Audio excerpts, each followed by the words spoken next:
যদি ঘরের দিকে তাকায় দেখেন, মানে এই কয়েকটা ফ্যামিলি, এইভাবে পূর্ব দিকে আরও অনেকগুলো ফ্যামিলি খুব দুর্বিষহ জীবনযাপন করতেছে, অনাহারে অর্ধহারে খুবই মানবতার জীবনযাপন করতেছে।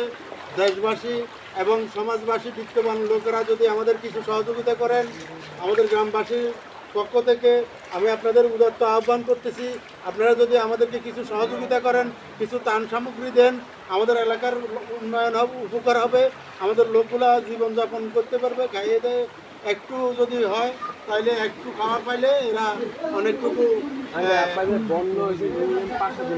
আমাদের আজকে প্রায় 8 দিন চলে এই পানি। এই পর্যন্ত আমাদের কোনো বাইরে থেকে কোনো ত্রাণ সামগ্রী ন্যূনতম কিছু আসে নাই। আমরা যারা আছি আমরা চেষ্টা করতেছি, চতুর্দিকে আমরা চেষ্টা করতেছি, সবার কাছে আহ্বান করতেছি, এখনও আমাদের কাছে কিছু পৌঁছায় নাই। আর যদিও যদি কেউ আমাদের দিকে তাকায়, আমাদের এই গ্রামবাসী 4 নং ওয়ার্ড মজুরকিল গ্রামের যদি কিছু আসে, আমাদের মাধ্যমে আসে, তাইলে আমরা একটু উপকৃত হব ও আমাদের গ্রামবাসীদেরকে নিয়ে খাওয়াইতে পারবো। আর পরিশেষে আপনাদেরকে বলতেছি, আপনাদের মাধ্যমে বলতেছি, আপনাদের বিকল্প ফাউন্ডেশন মগবাজার শাখা, ঢাকা মগবাজার শাখার কিছু ভাইরা আসছে, ওনাদের থেকে আমরা আহ্বান করতেছি, ওনাদের এই প্রচার প্রচারণা দেখি, ওনাদের এই প্রচার প্রচারণা দেখি সমাজের বিত্তবান বা যারা আবেগ আছে, ধনাঢ্য আছে, আমাদের কিছু ত্রাণ সামগ্রী দেন, আমরা খুবই উপকৃত হব।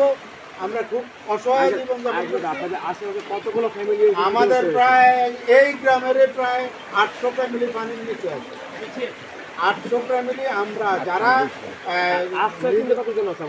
আশ্রয় কেন্দ্রে আমাদের এখানে প্রায় 2000-এর উপরে আছে।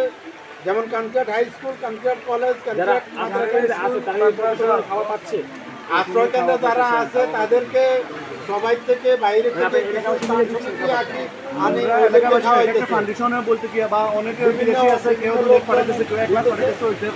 আর আমাদের গ্রামে কিন্তু কোনো ত্রাণ সামগ্রী এই পর্যন্ত আসে নাই, আমরা কাউকে দিতে পারি নাই। এখন আমরা যদি বিকল্প ফাউন্ডেশনের মাধ্যমে দেশবাসী জেনে যদি আমাদেরকে এই মজুরকিলে 4 নং ওয়ার্ড মজুরকিলে যদি কিছু দেয় তাহলে আমরা উপকৃত হব। আপনাদেরকেও আমরা সাথে স্মরণ করব। আচ্ছা, লাস্টে আপনাদের লোকেশনটা একটু ভালো মতন বলে দেন। আমার লোকেশন হলো, এটা হলো নোয়াখালীর সেনবাগ 2 নং ইউনিয়ন, কেশরপাড়া ইউনিয়নের 4 নং ওয়ার্ড মজুরকিল গ্রাম। আমাদের এখানে আসার লোকেশন হলো সোনাইমুড়ি সাতারপাইয়া হইয়া, সোনাইমুড়ি বাইপাসে সাতারপাইয়া হইয়া কানকিরট বাজারের দক্ষিণ পাশে গ্রামটাই মজুরকিল গ্রাম। আর আমরা দেখতে পাচ্ছি ডুবে গেছে। আর আপনারা দেখেন ওই যে আমাদের এক ভাই আছে ঘরের সামনে, এই অবস্থা, ওনার বুক সমান পানি, ঘরের ভিতর কোমর সমান পানি, এই অবস্থায় মানবতার জীবনযাপন করতেছে।